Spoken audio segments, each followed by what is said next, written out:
of what we're doing here is making this a no-brainer for brands, even if it's not a huge, if affiliate's just not a huge opportunity for your product category and it's not massive, there's no reason you shouldn't be signed up. And even if it brings a few $1,000s of sales, it boosts up your top level sales by 5% monthly.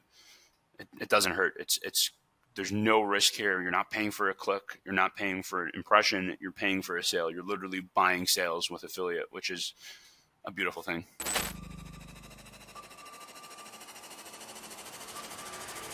Welcome to the Ecom Breakthrough Podcast. Are you ready to unlock the full potential and growth in your business? You've already crossed 7 figures in sales, but the challenge is knowing how to take your business to the next level.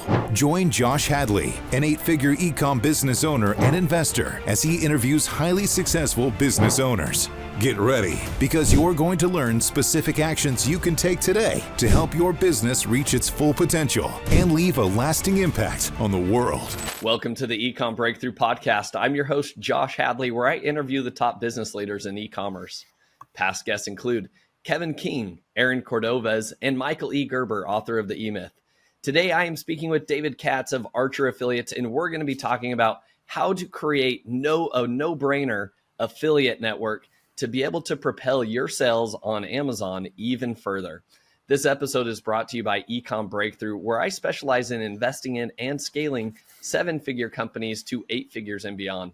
If you're an ambitious e-commerce entrepreneur looking for a partner who can help take your business to the next level, my team and I bring hands-on experience, strategic insights, and the resources needed to fuel your growth. So if you or someone you know is ready to scale or looking for an investment partner, reach out to me directly at josh@ecombreakthrough.com. That's ecom with 2 M's, and let's turn your dreams into reality. But today I am super excited to introduce y'all to David Katz.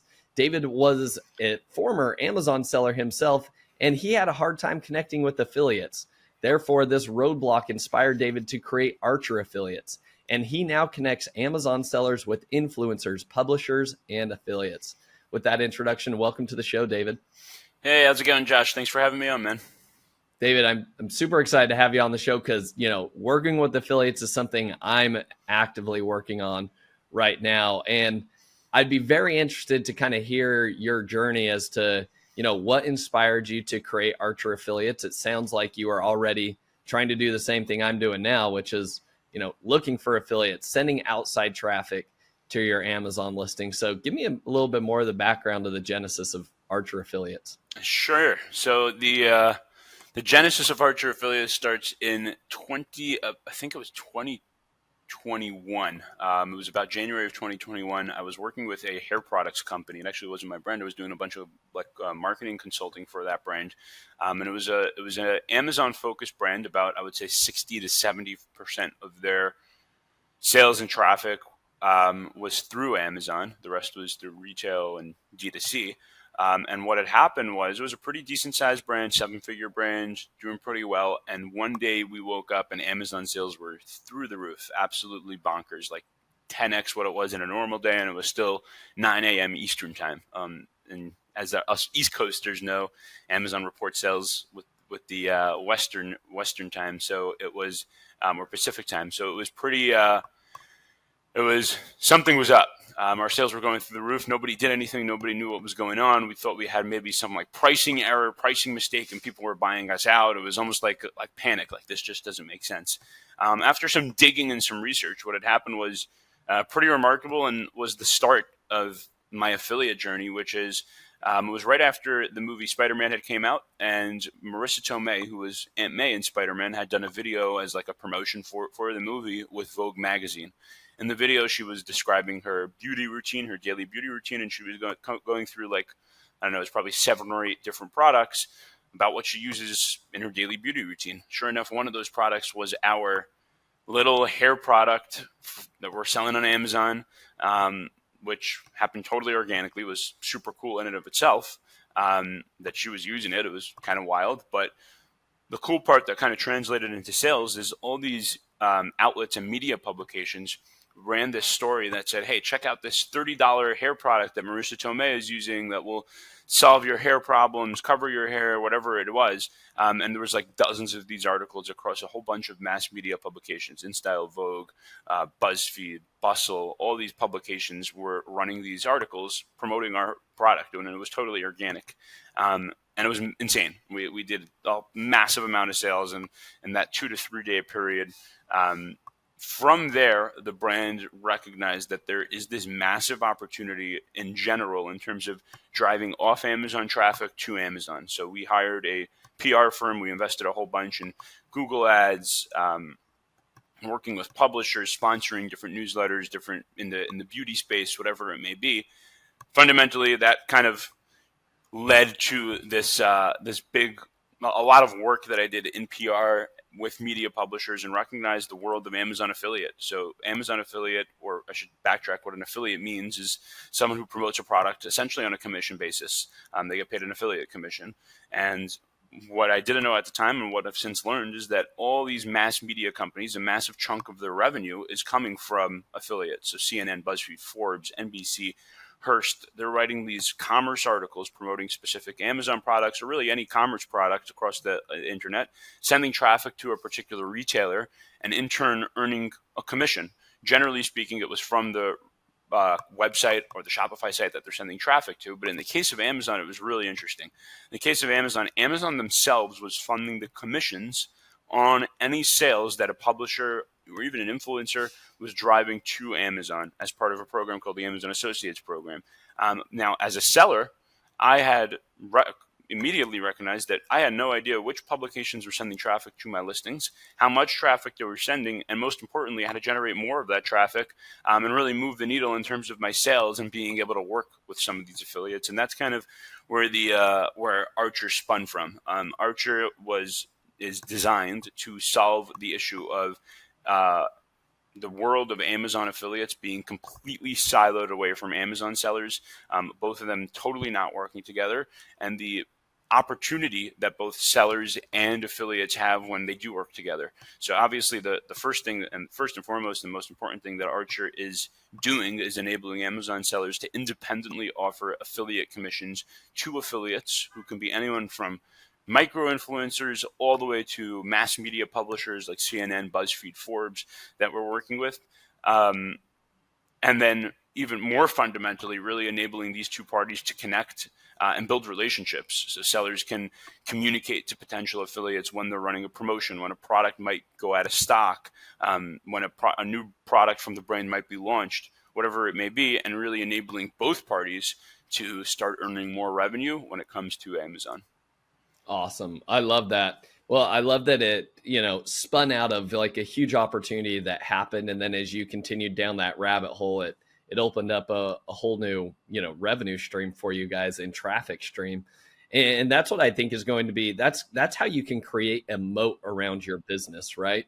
We talk about having an IP moat around your products that, hey, if you have a patent on a product, it can, help you, keep the competition away. Well, likewise, I think driving external traffic can help keep your product ranking well. And that's a moat that your competitors are going to be like, how in the world do these guys stay ranked? They have a higher priced product. How are they doing this? Because it doesn't seem like they're spending a lot on PPC ads. And the secret could easily be this outside traffic. So David, I'm interested to hear your perspective. Let's take, Archer affiliates offline for right now. Let's say I'm signed up and I love this idea that you're talking about, reaching out to these big media publishers and having them promote my products. Like, how do you go about doing that? What success did you have even before Archer affiliates existed? Sure. So I think I'll break down the answer into two separate categories. So number one, in general, the strategy will vary, mostly just based on category and price point. Those are two key factors. Strategy will vary based on category, price point, and also how established a product is, more specifically, how much reviews does it have. And that's kind of like really will determine which publishers it would make sense to target, how much budget you need, what the commission should be. Do you maybe need a flat fee, like an upfront cost, to incentivize some of these publishers to work with you? Products that are more established, publishers are going to always be more inclined to write about and promote. And they might not need some sort of flat fee incentive, but that might not always be the case in a more newer product that's just coming to market. And then I want to speak about my personal experiences. So we'll start there. Actually, let's speak about what we did at Style Edit, or at this hair products brand. So once this article kind of happened, went live and everything, we immediately hired a PR agency. We knew specifically we wanted to target two things. Number one, external traffic. So really anywhere that there's traffic coming from off Amazon to Amazon, we want to go after it. At the time, and it still is the case, Amazon has the brand referral bonus program. So anytime we use an attribution link, we're getting 10% back from Amazon. We immediately recognized kind of what you touched on, which is that Amazon heavily weights a lot of this traffic. It increases organic rank. It's super impactful. And we knew we wanted to really invest and lean into bringing off Amazon traffic to Amazon. And that's where we kind of broke it down. So we knew we invested a lot in paid ads, actually. Facebook, Google, Meta, all that type of stuff, using attribution links, just driving it to Amazon simply to be break even. And we even lost some money, but we continued running it just to kind of show Amazon that, hey, there's a lot of external traffic, or people are coming from off Amazon. And we did see, it's hard to put it like a hard metric to it, but eyeballing it, we did see a pretty good increase in organic ranking from that. The second thing we did, which was much more impactful, was we hired a PR agency. At the time, the idea of hiring a PR agency to promote an Amazon product was almost unheard of. The PR agency actually didn't want to take us on. They said, like, we're used to promoting traffic to D2C or general branding, but we were very sales focused, and still wanted to drive that traffic to Amazon, which was very unique in the space. And what this PR agency did was, this PR agency had a lot of contacts, or I should say relationships, directly with editors. At most of these publications, the teams of the people who are in charge of the editors that are in charge of testing products and putting them in stories and creating stories about them, they have really close relationships with PR strategists. So PR strategists who are pitching them different things. They know how to pitch them, where to pitch them, what they want to write about. And we hired a really good team of PR people who can pitch a lot of these editors across different publications, which was a pretty good strategy. It wasn't cheap. It's an expensive strategy. But that's kind of what we did in our situation. In general, kind of what I touched on before, as a brand, once you identify that you do want to focus on affiliate, you really want to break down as to which types of affiliates you want to focus on. So I would say I would categorize affiliates into like 4 or 5 different areas. So number one, you have your media publishers, which we've been talking about. Number 2, you have deal and coupon sites, which is like, I don't know if you're familiar with Slick Deals, Deal News, Dan's Deals. These are websites that literally just post about products that have aggressive promotions and limited time aggressive promotions. And for a lot of sellers, it's a really cool opportunity to drive a ton of external traffic to Amazon. You just have to feature a limited time promo code, send that to the deal site. They feature it on their homepage, or they write an article about this product that's on a limited time deal. Boom, you're getting a ton of traffic. Then there's the influencer world. For us, that wasn't much of a focus, but for a lot of brands, influencers actually drives meaningful sales and is a huge opportunity. And then there's the world of like, which at the time didn't exist. We were doing this, and now it's slowly becoming more of a pretty big opportunity, which is what we call media buyers. Media buyers is kind of review sites, I would call them actually. So I don't know if you're familiar with like Best Reviews, Top 10 Deals, and these are only relevant in very specific product categories. Product categories generally with a higher price point. Product categories where consumers do a lot of product research, and building relationships with these people who are ranking like, here's the top 10 air fryers, here's the top 10 air conditioners, humidifiers, whatever it may be, and making sure that your products are featured on top of those lists. We've seen it to be really effective in terms of driving sales. A lot of consumers utilize these websites to do custom research as to which products they should buy. So those are kind of the different types of affiliates. And for brands, I think it's important to identify what product category am I, how established is my product, what type of budget do I want to throw at affiliate, and based on that, backing the strategy into which types of affiliates do I want to target. And we can maybe speak about how to target them, but that's first and foremost what I would do as a brand. I love that. So David, let's double down on that. Why don't you walk me through like the strategy that you would recommend setting up? Like what types of products are good candidates versus maybe not? What type of commission should we be paying? What type of budget should we be coming out with, et cetera? Like if you wouldn't mind walking through maybe some examples. Sure. So in terms of types of products that do really well, that are like no-brainers for affiliate, I kind of touched on before, which is first and foremost higher priced items. So this is actually interesting because in general, Amazon's a bottom feeder, right? Lowest price point wins. And traditionally Amazon's been really good for products that are low priced. When it comes to affiliate, it's actually not so much the case. The idea is that if you're an affiliate, think about it just from an affiliate's perspective. If you can earn a small commission, let's just say a 10%, 12% commission on a $200, $300, $400 item, it's probably a lot more efficient to your revenue to promote that item than promote a product that's $20, $30 and earn a 30, 40% commission. So generally speaking, and this is, again, there's a lot of exceptions to this, but generally speaking, the products that are built best for affiliate are in categories that the price point, the average order value is higher. They're in categories where consumers do one of two things. Either it's like a lot of spontaneous purchases. So some beauty is like that, where there's a lot of different brands, but a customer will see it, say, oh, that looks kind of cool, and they're willing to test things out consistently. Or a product category, which I mentioned before, where they do a lot of consumer research. So again, kind of goes hand in hand with higher price stuff, but mattresses, home and kitchen, air purifiers, humidifiers. These are just categories where customers want to really assess their options. What are the different products do? What are the different product features? And they do a lot of research around the internet before they make a purchase.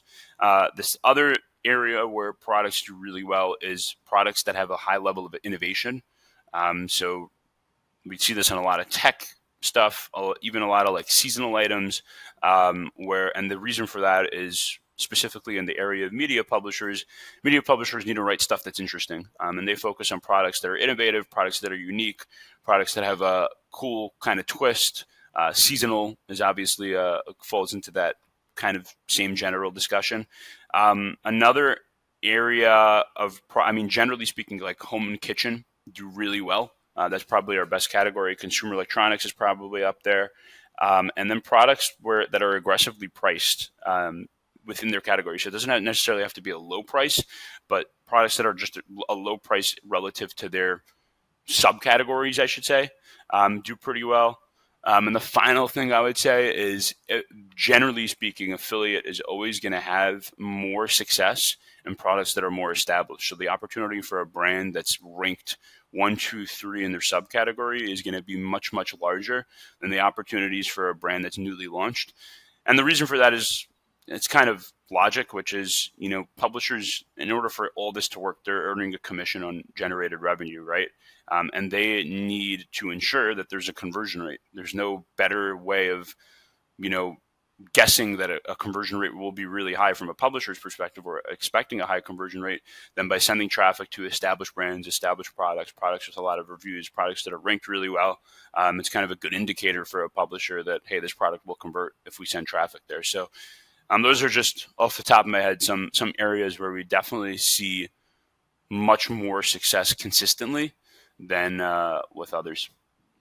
Is there a particular like commission percentage that you should be targeting, or is it just vary on, if you have a $200 product, maybe you only need a 10% commission like you talked about, whereas lower cost $20 items, you're needing higher commissions? What are you seeing there? Yeah. The average rate in the network right now, I think, is just over 20%. I think a lot of that is fueled by the brand referral bonus. So sellers are earning that 8 to 11%, depending on their category, back from Amazon, and flipping that and funding that to the publishers, and really only paying about 10% out of pocket. So that's kind of where we see the average. It definitely is true that as you kind of get higher up in the prices, the necessary commission rate that a publisher will be willing to work with you at is definitely lower. That being said, I mean, the more, it's just logic, the more you can offer, the more incentivized publishers are going to be, the more publishers are going to want to work with you. And even the ones that work with you, the more aggressive they're going to want to be to push that item. Yeah, makes a lot of sense. And I even think if business owners approach it this way, what if you can just break even on those sales that are generated from an affiliate, right? Especially if if it's one thing if you're sending it to your own D2C website, like you obviously need to make a profit. But if you're sending it to Amazon, it's helping boost that Amazon flywheel, right? And so you almost say, all right, I'm going to break even on these affiliate sales, but I know that's going to lead to more organic ranking and sales. And that's, take it as like part of your PPC strategy, right? I think all of us like know that, like, hey, I'll keep spending, till break even on PPC ads in order to support my organic ranking. So I think that's kind of like a mindset shift that people can have there. David, I want to go down into, how do you reach out and partner with these different affiliates, right? Because I do think that, there's a few different players in the space right now. You have Levanta, you have Archer affiliates, there's the Perch Plus program. There's been a number of programs that Amazon sellers can get into where they will, you're on their platform and figuratively they have a bunch of influencers, media buyers, deal sites and stuff that can promote your products. But I think the secret is not just like, hey, I listed my products on Levanta, Archer affiliates, and Perch Plus. Like, there's more to it. So I'm curious to hear from your perspective, like, David, how would you recommend Amazon sellers like do a little bit more hustle than just putting their products and listing them on Archer affiliates? Good question. Well, first off, to your just last point, before I answer this question, to your last point, one strategy that we've really encouraged sellers to think about when setting their commission is back into two factors. Number one, that brand referral bonus, to really identify what Amazon's paying you out as a seller on external traffic sales and attribution sales, which is generally about 10%. And number two, like you touched on, figure out what your ACOS is. And what we tell sellers is add those two numbers together. So if you're earning 10% from Amazon, your ACOS is at 20%, you should probably be offering a 30% of commission to affiliates. It's a pretty aggressive rate. It will drive a lot of sales, generally speaking. And like you kind of said, it's all top of funnel sales. It's all top level. It's separate from your PPC. It's going to be incremental sales. And that's just kind of a strategy that we've really used to help sellers identify what commission they should be offering out of the gate. Back to your question in terms of what sellers should do. So it depends. I mean, the two factors that there's the biggest factor that and we kind of touched on this from different angles, but the biggest factor that's always gonna be there for sellers is, what does my product affiliate fit look like? Meaning, regardless of the network, regardless of who you're reaching out to, the first thing affiliates always look for is, will my audience be interested in this product? A seller could be offering a 90% commission on a product. If it's of no relevance to their audience, they're not going to be interested in promoting it. Once you get past that, I would say there's two key factors. So number one is what's the commission offer? Obviously, the higher, the more exciting, the better. If one thing we've seen is brands that want to get really aggressive and stand out. Remember, most of these publishers, especially the ones that are effective, are literally getting hundreds, if not thousands, of requests per day. There's people at the publishers whose job is to deal with these requests. So if the offer is good, they generally get dealt with. But there's a lot of requests coming in, so you want yours to stand out. And for brands that want to get extra aggressive, what we've seen is them just offering upfront budget for especially on the media publishers, the media buyer side, when media buyers are investing their money to earn the commissions. If you can come to them and say, hey, here's $5,000, you guys take this, go spend against my product with this budget, and then after that we can work at just the commission rate. That's kind of a strategy. It's very aggressive. Very few brands are actually leaning into that and doing it, but it is effective in terms of just getting attention from some of these affiliates. Kind of incentivizing them not just with commissions, but with some sort of upfront bonus. And then I would say the other key factor is promotions. And again, this is true for sure with deal and coupon sites, which has been really effective in driving volume. But even with media publishers and sometimes media buyers, not so much, but sometimes, offering some sort of aggressive promotion, whether it's a promo code, on-page coupon, even a subscribe and save on-page coupon, just they need anything, back to our conversion conversation, they need anything that will increase conversion. So a product with a lot of reviews, a product that's ranked well, a product that's trending, or a promo code. All these things are going to increase conversion, which is the most important thing for them. This is their bread and butter. If they don't have conversion, they have nothing, regardless of what your commission offer is. Yeah, makes a lot of sense. How do you recommend reaching out to them then, is my question. How do you find them? How do you make sure you're reaching out to the right person? Ooh, I'm still trying to figure that out myself. I would say the best means right now is through the networks, through Archer, through Levanta.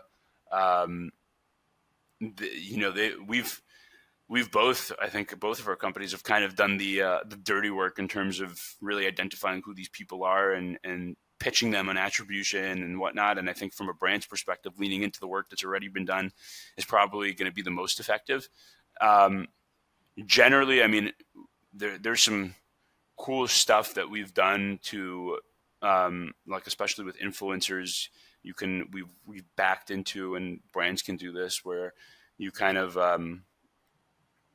like back into different hashtags on YouTube and Instagram, like Amazon finds, Amazon beauty hacks, all these Amazon related terms, and we've used that to back into influencers that are specifically promoting Amazon products, and then reached out to those creators and brought them onto the platform.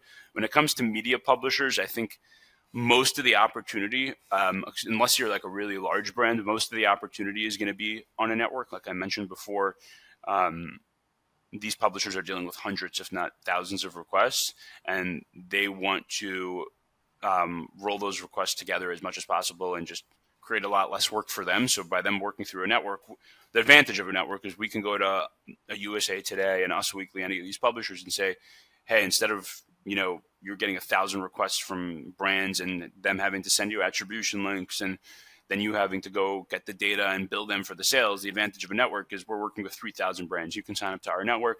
We'll handle all the billing. We'll handle all the attribution link creation. You'll have one centralized spot where brands can communicate with you, brands can reach out to you, all that can happen.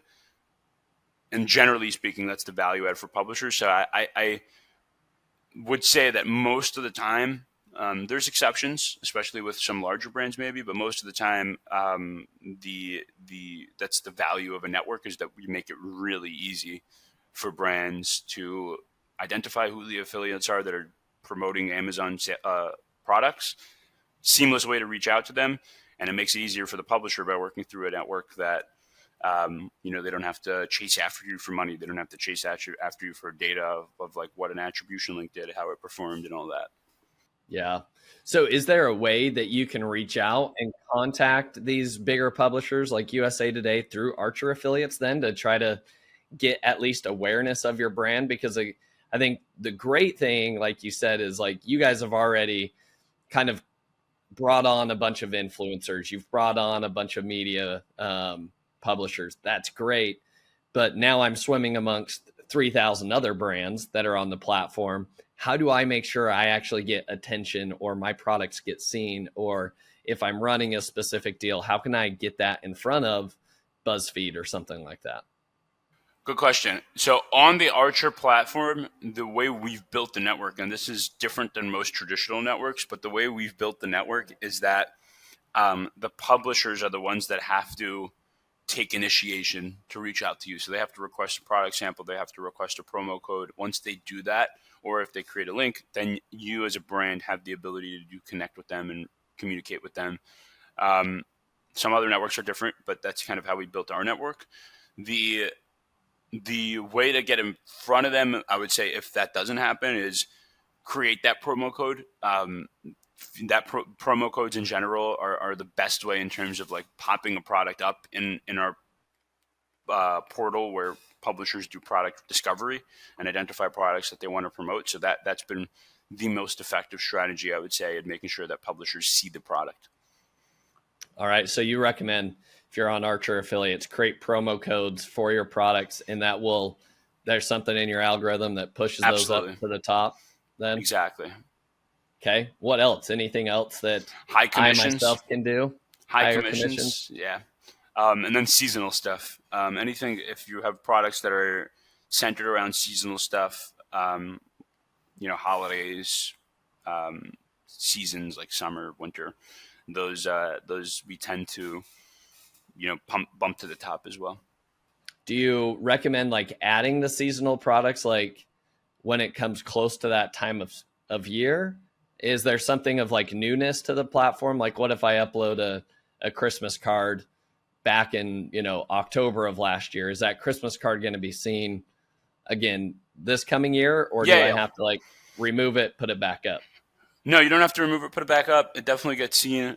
We always encourage sellers to, you can reach out to the Archer team, info at Archer affiliates, and just, say, hey, we have these seasonal items. We'd love to know if we can do a push that doesn't hurt. But generally speaking, we pick up on that. We're focused on all those kind of product areas that we discussed, seasonal items with deals, items with high commission offers, trending products, anything trending on TikTok. Again, these are all conversion, areas where we've seen increased conversion, and that's what publishers are looking for.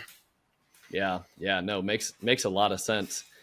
What other advice would you have to an Amazon brand owner like myself and others that want to get in front of more affiliates? How do I get, obviously getting on the platforms? Any other ideas or recommendations? Would you recommend getting a PR agency? And if so, at what point? Is it worth reaching out to USA Today, on your own? And if so, who am I reaching out to? Good question. I don't have an answer coming to the top of my head in terms of like additional strategies than what we discussed. In terms of hiring a PR agency, I think it's important. If you're a new brand and you're launching a lot of new products, it can be an interesting move. They're expensive, so I would say it depends on the category. It depends on how aggressive you want to be. It depends on what you're trying to do. They're probably not going to be profitable. It's really a brand awareness play in terms of getting traction. The idea is always that when you're a new product, again, back to the conversion conversation, publishers are just getting a lot of requests, and they're going to want to probably be more inclined to promote products that have already some sales history on Amazon or some awareness within their audience. So anything that you can do to kind of incentivize and move that needle with some of these publishers, such as getting a PR agency who already has relationships with some of these publishers, or the flat fee thing that we spoke about, like a budget up front, is going to be effective. But again, it depends. I don't think that, generally speaking, when you're launching an Amazon brand, affiliate should be a big focus out of the gate. I think the focus, affiliate should be more focused on once a product is more established and kind of bringing a product from level 5 to level 10, not level 1 to level 5. Interesting. Okay, that makes a lot of sense. When you've done upfront payments for publishers or influencers, what's the kind of the going rate that you've seen for like an upfront, like, hey, will you post about this product in addition to commission? Have you seen any averages there, or give us a range? It varies. There's no hard number there. It varies tremendously, and some are good value in terms of like being effective and actually driving sales. Some are totally not. Some are very expensive and don't drive any sales. Some are somewhere in the middle. It varies tremendously based on the publisher, based on even within a publisher where they're going to feature their content, how they're going to feature their content. It's seasonal also. Obviously during Q4, the kind of going rate increases. So there's no hard number there, unfortunately. Yeah. Okay. That makes a lot of sense. And then is there any particular like media publishers that you would recommend? Like these guys always perform really well, or is it just very niche dependent? Very category dependent. Okay. Category dependent, price point dependent. It's very different. Lots of variables. Yeah. Lots of variables. What about for PR agencies? I know you guys had a lot of experience with that. Are there any recommended PR agencies if, bigger sellers want to dive in a little bit further on that? Do you have any that come to the top of your mind that would be good fits for Amazon sellers? I don't. That's a good question. No, I don't. I would say that where we've seen the most success, though, in general, I don't have a lot of experience with PR agencies. The few that I do were, it's kind of becoming a theme in this conversation, but very category specific. So like a PR agency specialized in beauty. And the reason for that, I would think, is because a lot of again, when you're hiring a PR agency, you're really hiring them for their relationships, right? They have relationships with editors. They can influence an editor as to what to post. They're taking editors out to dinner, taking them out to lunch, giving them holiday gifts. So that has a lot to do with it. So I think if you're like a beauty brand and you hire a beauty focused PR agency who's targeting beauty editors, it's probably a good idea more than just the general PR agency. But I don't have a massive amount of experience working with PR agencies. Generally, Archer is working more with commerce teams at some of these publications. So like a lot of the people who are in charge of bringing revenue, a lot of the CROs and stuff like that, not necessarily the editors. And there's at some of these publications a pretty big separation between the two teams. So some not so much. Some we do have much more access to editors. Some no access to editors at all. So it's a big variety there. But I don't have. Trying to think. I don't have a particular PR agency I would recommend. I would say tread with caution. It is very expensive, and there is a lot of ineffective PR agencies out there. Yeah. So I guess this kind of brings it back kind of full scope here, which is, a lot of this is very category dependent, yes, right? And you're just going to have to go in and test things out, it sounds like. So David, I'd love for you to maybe like wrap things up based on your in-depth experience here, working with affiliates, being an Amazon seller yourself. What would you recommend maybe some basic steps are, step 1, step 2, step 3, for a brand that's new to affiliates, that likes what we're talking about, but they have no idea, where to get started with? What would be kind of your recommendations to get going? Got it. Yeah, I mean, first and foremost, no bias here, but obviously sign up to Archer. The kind of the idea of how we built our network, and this wasn't true from day one, but how our network is today is that we are fully performance-based. So what that means is we don't have any upfront fees. We don't have any monthly fees. We have no setup fees, no commitments. And we've done this specifically because of the understanding that, we understand that Amazon, this whole space for Amazon sellers is really new. And we don't want them to have a massive upfront cost to find out that, hey, this product category is not good for affiliate, or it's not working, or whatever it may be. And the second reason we did that is we really are trying to build the network as big as possible and include as many products as possible so we can bring our offers to more publishers. As we increase our product catalog, the publishers that are willing to work with us increase, just because the revenue opportunity for them increases. So there's really no risk to working with our network. There's no upfront fees, no monthly fees. And what we generally tell sellers is set a base level commission, back to what we said before, probably somewhere around whatever your ACOS is, plus what you're going to be earning back from Amazon with that brand referral bonus. See what happens. If you start getting traction, then you probably know there's more here. We can start getting, really strategic with the rates, bump them up during peak seasons, build some relationships with affiliates who are already doing well, and see if you can maybe offer them an additional 5% commission, and how much more can they increase. See if you can offer them some limited time promotions, and maybe they can rerun certain stories, different strategies like that. But I think the idea of what we're doing here is making this a no-brainer for brands, even if it's not a huge, if affiliate's just not a huge opportunity for your product category, and it's not massive, there's no reason you shouldn't be signed up. And even if it brings a few $1,000s of sales, it boosts up your top level sales by 5% monthly. It doesn't hurt. There's no risk here. You're not paying for a click. You're not paying for an impression. You're paying for a sale. You're literally buying sales with affiliate, which is a beautiful thing. Yeah. David, I love that kind of that summary there. So as we wrap things up, I'd love to leave the audience with 3 actionable takeaways. So here are the 3 actionable takeaways that I noted. Let me know if you think I'm missing something here, David. But number 1, your recommendation was, hey, just get going on some of these affiliate network platforms, right? I mentioned you have like a Perch Plus, you have Levanta, and obviously, David, you're a big fan of Archer Affiliates. So you've got a few of them that you can choose from. But as you mentioned, the great part about some of these platforms is that they're not going to charge you up front to just list your products. Like you can just test it out and say, I'm going to upload my full catalog, do a decently high commission, and then let's just see. And so that's kind of my action item number 1 is just get onto these networks and just see. Give yourself a generous, commission rate. You don't have to pay that unless somebody actually generates a sale.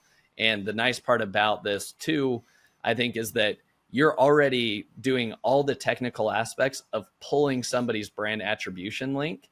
And so like there's no additional overhead work that you have to say, all right, affiliate, let me go get my brand referral bonus link. Please make sure you use this link and only this link. Like the people working through Archer Affiliates and these other platforms, they know the game. They know they got to get the links if they want the extra commission percentages.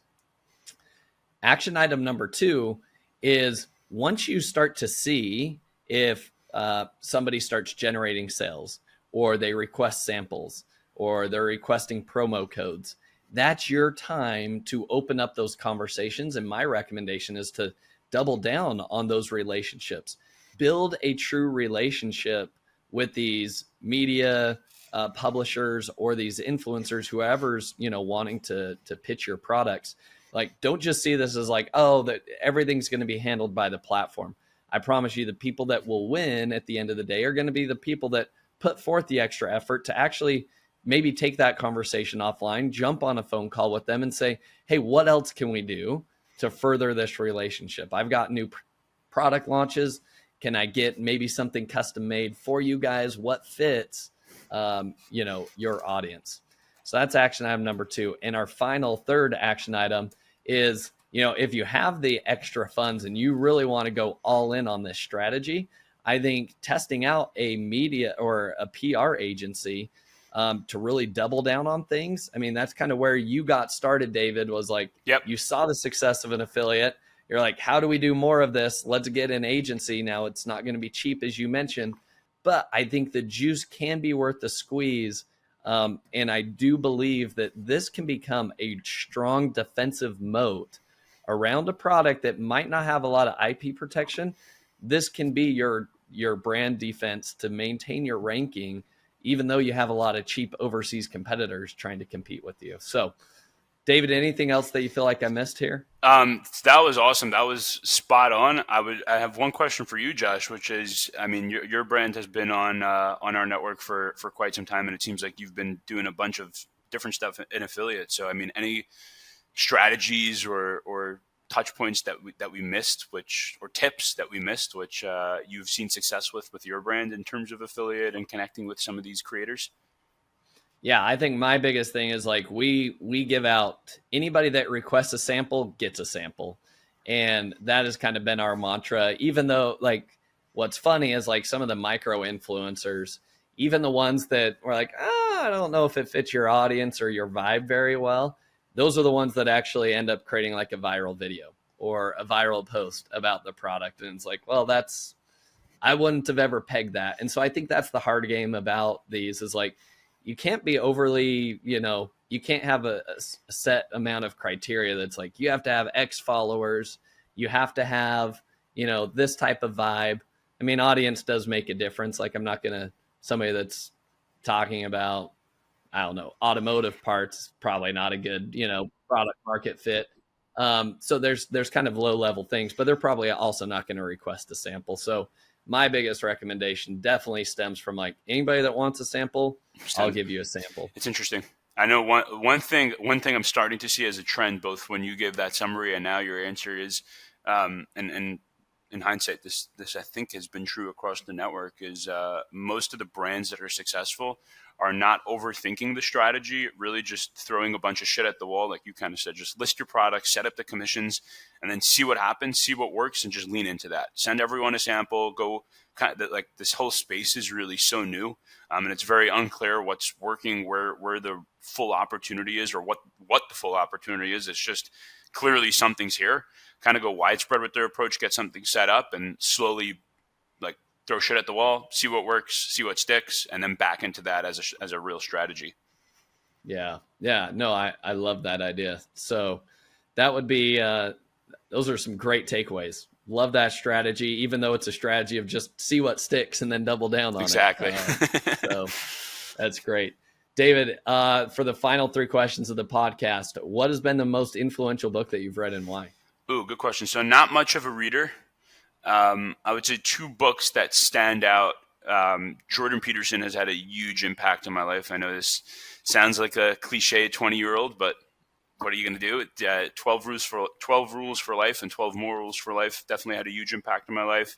I think that's for sure a book that stands out. And then The Subtle Art of Not Giving a Fuck by Mark Mason was an incredible book. I thought that was awesome. And why I would say specifically the latter, it's a lot of times I feel like, especially in like starting a business and working, we get so focused on like the day-to-day and the intensity of that, and sometimes just zooming out and realizing the bigger picture, not being so stressed out and taking a deep breath is important. Yeah, I love, those are great recommendations. And I really enjoy Jordan Peterson stuff. So I echo that. All right. Question number 2, what's been your favorite AI tool that you're using? I rarely send out an email without using ChatGPT. So I would say ChatGPT specifically to write emails. Actually, 2 things that I use ChatGPT for. So number 1, specifically to write emails. I usually draft up an email, put it back into ChatGPT. ChatGPT spits it back out. Then I edit it and send it almost every email. The second way I use ChatGPT is ChatGPT for the past 6 months or so has been my new personal trainer. And we have, I use it for all my workout plans. And it's been going pretty good. I've had a pretty good summer in terms of workouts. Yeah. I like it. Good. Well, we'll have to bring you back on a year from now and see the transformation. So see how good of a trainer ChatGPT is. All right. Final question. Who is somebody that you admire or respect the most in the e-commerce space that other people should be following, and why? Ooh, good question. I have some personal mentors that I respect a whole lot. I don't know if they're public figures, but I think some of the people I respect most are the quietest ones, the ones not on social media, the ones and the ones that have built awesome businesses. They're super humble about it. I think that's probably been the coolest part of being transitioning from the Amazon seller side to the service provider side has just been the ability to have conversations, and even if it's a sales pitch, talk with some sellers. And some of these people are, I'm sure you've had the opportunity to speak with a lot of them on your podcast, and they're awesome. Like the people that you don't hear about on LinkedIn, the people that are quiet, operating in the background, you probably never heard of their brand, but they're killing it, doing like 100 million plus. Have been really cool. And I think the other really cool experience for myself has been, I've had the opportunity to go to China now 3 times in the past year to meet with Chinese sellers in Amazon sellers in China. And that's been fascinating and super eye-opening to see the cultural differences, how they run businesses, and how advanced they are in terms of their Amazon strategies, and just the scale of what they're doing is remarkable. Very cool. And the best way to find these people, right, is by networking, coming to the events, going to $1 Billion Seller Summit, going to Accelerate, going to Innovate, going to all the different meetups. And that's where you meet wicked smart people like this. So For sure. David, this has been awesome. If people want to follow you, they want to learn more, where could they do so? David Katz on LinkedIn. That's where I'm most active. Awesome. Great. David, thanks for taking your time out of your day to join us on the podcast. Josh, thanks a lot for having me on. It's been awesome. Thank you for listening.